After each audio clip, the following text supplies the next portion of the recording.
Hello, one and all. Mucho gusto. This is the Gabby Mack Project.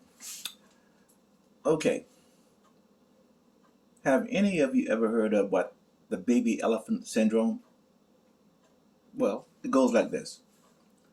You see, when a baby elephant is being trained, it is tied to a tree and is held there by a chain or a rope every night. Now, the baby elephant tries to break the chain or rope, but it isn't strong enough to do so. It tries and fails. It tries and fails. It tries and fails many times until it realizes that its efforts are futile. So eventually it gives up and stops attempting for the rest of its life. Now later, when the elephant is fully grown, it can be tied to a small tree with a thin rope that it could easily free itself by breaking the rope or uprooting the tree. But because its mind has been conditioned by its past experiences, it doesn't even make the slightest attempt to break free. You see, if the most powerful animal had confined its present abilities by the limitations of past experiences, hence the baby elephant syndrome. Now, the takeaway from that story is that we, as black people, have been conditioned for 400 years.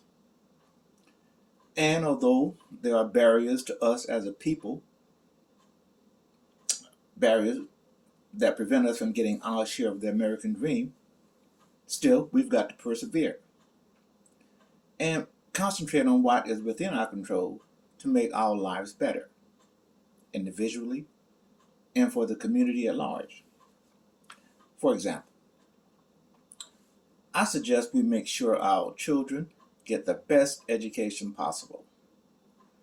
If that means sending them to a religiously affiliated school, then so be it.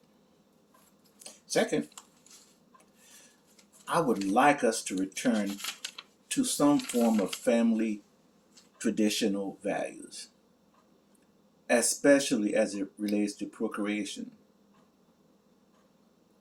Now, marry before you carry is one of those terms nowadays, but it's true.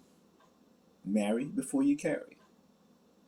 We don't need sociological studies to tell us that children raised in a two-parent household stand an exponentially better chance of growing up to be productive members of society. Third, stop letting that dream of your child becoming a professional athlete stunt their academic preparation. Fourth, improve your community self-energy. Remember that a people is judged by the worst examples in their communities. And it's especially true when that community doesn't control what is put out in the world about it. Anyway, that's Gabby Mack's 25 cents. Until next time, be well.